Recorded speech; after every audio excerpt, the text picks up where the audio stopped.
สบายดีและสวัสดีพี่น้องทางฝั่งลาวฝั่งไทยและก็ทางต่างประเทศเด้อเนาะมื้อนี้พอกันอีกแล้วกับสองสอินพาเว้าเราความจริงพี่น้องหลังจากที่ว่าห่างหายไป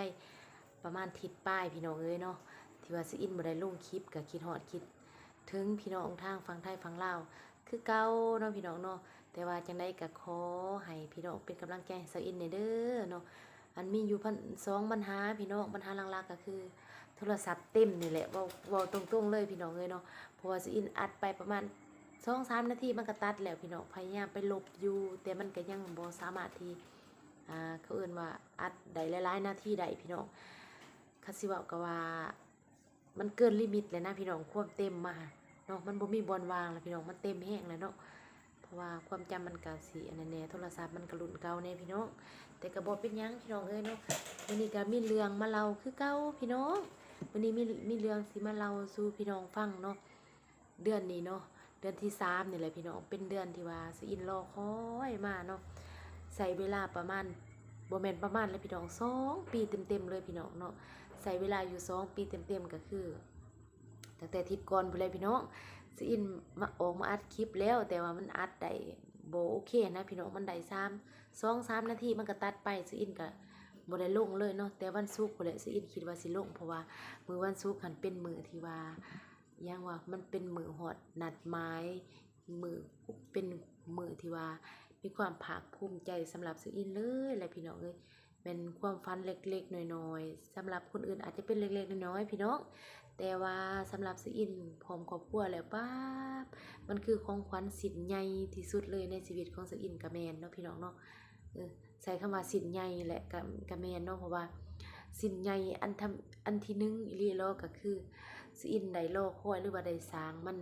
ได้มีความอดทนแล้วก็มีความพยายามพี่น้องหัน3 ปีเนาะกับผัวกับครอบครัวนี่แหละกับลูกนี่แหละเนาะแต่ว่ามาอันนี้เป็นสินที่2ก็เป็นสินใหญ่คือกันแหละสำหรับสิอินเนาะก็ใช้เวลาอยู่2 ปีในความอดทนพี่น้องเนาะอันความฝันสิอินก็คือเป็นจริงแล้วพี่น้องมาฮอดมื้อวันศุกร์ทิศก่อนนะพี่น้องอันนี้เป็นมื้อวันจันทร์เนาะ หากก็ผ่านมาได้3 วันเลยพี่น้องแต่ก็เอิ้นว่าเป็นเดือนที่ว่าเฮามีความสุขหลายที่สุดเลยเนาะในในรอบ2 ปีก็แม่นพี่น้องหรือเอิ้นว่า2 ปีที่เฮารอคอยพี่น้องนั่นก็คือซื้ออินซื้อรถไถพี่น้องอืมซื้ออินซื้อรถไถนาพี่น้องแต่เงินซื้ออินหั้นบ่พอพี่น้องเอ้ยเงินบ่พอเนาะเพราะว่าซื้ออินเริ่มมาเฮ็ดนาหั้น3 ปีแล้วพี่น้องเนาะ 3 ปีนี่แหละได้พี่น้องสิอินเริ่มมาเฮ็ดนาเนาะได้3 ปีแล้วแต่ว่าบ่มีรถไถเนาะสิอินแต่กี้หั้นแม่นหารถไถเขาแล้วก็เพราะว่าเฮ็ดสวนแหน่เฮ็ดนาแหน่พี่น้องแต่ว่าบ่มีรถไถอาศัยแต่รถไถคนอื่นมีแต่ว่าเฮาจ้างเขาแต่ว่ามันอิหยังเขาเอิ้นว่าการใช้ซอยอิหยังต่างๆมันก็บ่สะดวกสบายหั้นนะพี่น้องเนาะสิอินก็ทางสิอินพร้อมกับสามีก็เลยตัดสินใจเนาะพี่น้องเนาะ ไปกู้ยืมมาพี่น้องไปเอาเงินดอกมาแล้วก็มาถอกไปซื้อรถไถก็เป็นรถไถมือสองได้พี่น้องบ่แม่นรถไถอันมือหนึ่งเลยได้พี่น้องเป็นรถไถมือสองแต่ว่าราคา30ปลายกว่าล้านพี่น้องซื้ออินก็ต้องได้ไปเขาเอิ้นว่าอิหยังวะไปยืมไปกู้แบงก์เนาะคนไทยเขาสิเอิ้นว่ากู้แบงก์มานะพี่น้องแต่ว่าทางฝั่งลาวเขาเอิ้นว่าไปยืมมาแล้วก็มาถอกเขาพี่น้องใช้เวลาอยู่2 ปีเต็มๆในการตัดเงินนะพี่น้องเนาะในการชำระเงินนะเนาะเขาก็มีการสิ้นสัญญาอิหยังคักแน่พี่น้องแล้วก็เซาอินชำระมาเป็นเวลา2 ปีเต็มๆก็คือฮอดมื้อวันศุกร์ปั๊บพี่น้องวันศุกร์วันก่อนนะเนาะวันศุกร์วันก่อนพี่น้องเอ้ยเนาะก็เป็นอิหยังคือเอิ้นว่าความฝันที่ว่าเซาอินรอคอยมามันก็เป็นจริงพี่น้องคือฮอดกำหนดสะสางชำระสะสางเสร็จสิ้นเป็นเวลา2 ปีเต็ม พี่น้องสิอินดีใจที่สุดเลยแหละเนาะก็เลยออกมาอัดคลิปในมื้อวันศุกร์มันอัดคลิปมันก็อัดบ่ได้พี่น้องว่าสิลงคลิปไปเนาะเพราะว่าคลิปมันนั่นสั้นแรงเนาะเว้าจับใจความบ่ได้แล้วก็เลยบ่ได้เลือกที่จะบ่ลงพี่น้องแล้วก็มื้อนี้มาสานต่อพี่น้องเอ้ยเนาะสิอินก็มาอัดคลิปต่อเนาะแล้วก็สิ้นทำอิฐเนาะของขวัญที่ว่าใช้เวลาดนที่สุดสำหรับสาวอินเนาะพี่น้องเนาะ ความหมายก็คือว่าพนักงานคือเฮานี่นะพี่น้องพนักงาน สะอินเนาะผัวก็เป็นพนักงานเมียก็เป็นพนักงานพี่น้องแต่ว่าอยู่ห่างไกลครอบครัวพ่อแม่แล้วครอบครัวปู่ย่าพี่น้องเนาะมาอยู่นำกัน2คนเนาะอยู่ต่างเมืองพี่น้องคือสะอินอยู่เมืองละครเพียงแต่ว่า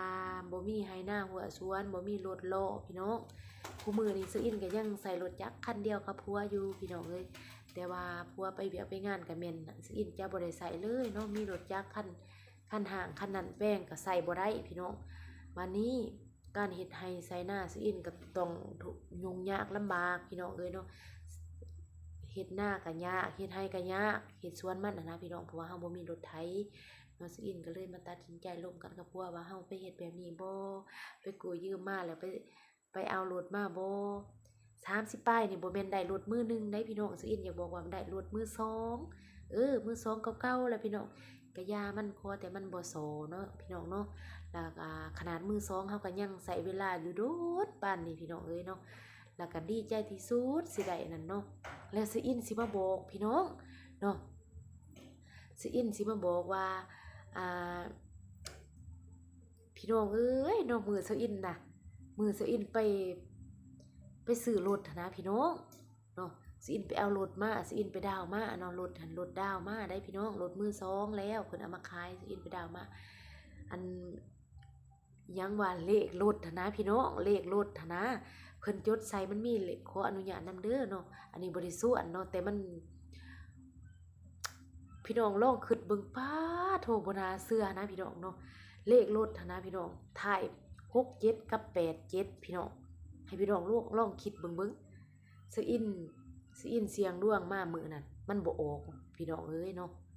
87แต่ว่ามันมาออกอิหยังมื้อนี้หั่นเลขอิหยังข้างล่างนะพี่น้องข้างล่างหั้น07เนาะแต่ว่าเลขรถเช้าอินน่ะมันออก87มันแม่น87พี่น้องอู้ยขึ้นไปขึ้นมาก็ถ้าเฮาเอาเป็นน่ะนะพี่น้องเนาะเฮาก็อาจจะโชคดีไปได้เนาะมันมาออกมื้อนี้07แต่เป็นข้างล่างแต่ว่าเลขในอันนั้นในบทอิหยังเขาเอิ้นในใบอันนั้นหั้นนะพี่น้องใบเลขมามันมีเลข87กับเลข27พี่น้องเลขรถเซาอินหันพี่น้องนี่มันมาออกมื้อนี้07แต่ว่าเป็นข้างล่างก็ซ้ำว่า074787เลขหมู่เนาะพี่น้องเนาะแต่ว่าบ่ได้หยังว่าเขาเอิ้นว่าบ่ได้ส่วนให้พี่น้องหันมามักเลขมาซื้อเลขซื้อหวยเล่นเลขเล่นหวยเด้อพี่น้องแต่เซาอินอยากบอกว่าช่วงนั้นมันออกพี่น้องมันออกเลขเต้าแล้วก็มาออกเลข87พี่น้องเอ้ยมื้อเซาอินซื้อหัน2ปีก่อนพี่น้องจนมันออกงวดที่2ซื้ออินจังมาเบิ่งป๊ามาเว้ากันกับผัวเฮ้ยเอ้ยว่าเลขอันนี้มันออกเลขรถไถเฮาซื้อมาซื้ออินว่าได้พี่น้องเนาะบัดนี้มามื้อวันศุกร์พี่น้องมื้อวันศุกร์มันออกเลขควายแต่ว่ามามื้อนี้มันมาออกเลขหมูอีกพี่น้องเอ้ยเนาะแสดงว่ารถซื้ออินก็ให้โชคให้เฮงได้พี่น้องแต่ซื้ออินความหมายว่าบ่ได้ใส่ใจนะพี่น้องบ่ได้จื้อบ่ได้หยังเนาะแล้วบัดสุดท้ายมามันก็ออกอีหลีเลขรถซื้ออินความหมายว่า2ปีเต็มในปีนั้นซื้ออินไปซื้อ2014มันก็ออกเลขรถไถซื้ออินพี่น้องและมามื้อนี้ก็ยังออกอยู่แต่ความหมายว่าก็ยังเป็นเลขข้างล่างเนาะพี่น้องเนาะก็คือว่ายังว่าตื่นเต้นเนาะตื่นเต้นเฮาได้อิหยังเขาเอิ้นว่าเฮาได้ปลดหนี้ปลดสินพี่น้องเอ้ยเนาะแล้วก็สินใหญ่ที่สุดที่สะอินเว้าฮ้องมากก็คือสิ่งนี้แหละสะอินได้รถไถแต่ว่าสิ่งใหญ่ที่สุดก็คือสะอินได้ดินนาพี่น้องเนาะได้ดินนาเนาะหันกลับไปสะอินต้องติดหนี้ต้องได้ผ่อนชำระหนี้มาเป็นเวลา3ปีพี่น้องก็คือดินนาเนาะ3เฮกตาร์ปลายพี่น้องสะอินไปเอามากับผัวเนาะแล้วก็อันที่2นี่ก็คือรถไถแต่ว่าได้เป็นจริงแหละพี่น้องเอ้ยรถไถสะอินเนาะก็ชำระทราบสิ้นอีหยังสำเร็จเสร็จสิ้นในการชำระหนี้ชำระสินพี่น้องเอ้ยแนวต่อไปก็สิได้เงินดำคำเดือนเต็มน้ำหมู่เลยพี่น้องเพราะว่าผ่านมาสะอินก็ต้องอดๆอยากๆเนาะพาลูกพาเต้ากินแบบว่าอิหยังเขาเอิ้นว่าอดออมหั้นนะพี่น้องเนาะคันบ่อดบ่ออมเฮาก็บ่ได้พี่น้องเงินคำดำแก้วเงินดำคำเดือนถามว่าหลายบ่หลายบ่ก็ถือว่าโอเคอยู่ช่วงนี้พี่น้องเนาะคันมาเทียบใส่ก็มีย้อนเงินดำคำเดือนนี่แหละพี่น้องเนาะแต่ความหมายว่าเฮาก็บ่มีพอที่ว่าสิไปซื้อหันซื้อนี้เฮาต้อง ได้ไปกู้ไปยืมมาพี่น้องเพื่อให้มันได้เป็นเม็ดเป็นก้อนนะพี่น้องเฮาจังสิได้ตามความมุ่งมั่นปรารถนาเฮาอยากได้หยังเฮาก็สิได้ตามความฝันพี่น้องถ้าเฮาเอาแบบนี้แต่ถ้าว่าให้ซื้ออินหันอิหยังเขาเอิ้นว่าเก็บเงินไปพอแล้วจังไปถอกไปจ่ายมันก็เป็นไปบ่ได้พี่น้องเนาะถ้าเฮ็ดแบบนั้นเฮาก็สิบ่ได้เงินเป็นก้อนแล้วก็สิใช้เวลาโดนบัดนี้ซื้ออินผัดเป็นคนเฮ็ดไร่เฮ็ดนาพี่น้องเอ้ยเนาะ คันสิท่าดนก็ท่าดนบ่ได้พี่น้องเฮาก็ต้องได้เฮ็ดเอาสิ่งนี้เนาะถึงว่าสิเป็นอิหยังคือเอิ้นว่าคนอื่นหั่นอาจจะเป็นของขวัญเล็กๆน้อยๆแต่สำหรับสาวอินนี่ถือว่าเป็นของขวัญชิ้นใหญ่ที่สุดแล้วพี่น้องแล้วก็ภูมิใจหลายที่สุดพี่น้องเนาะสำหรับคลิปนี้หั่นก็จบเพียงเท่านี้เด้อพี่น้องเนาะคลิปหน้าพอกันไหมเนาะ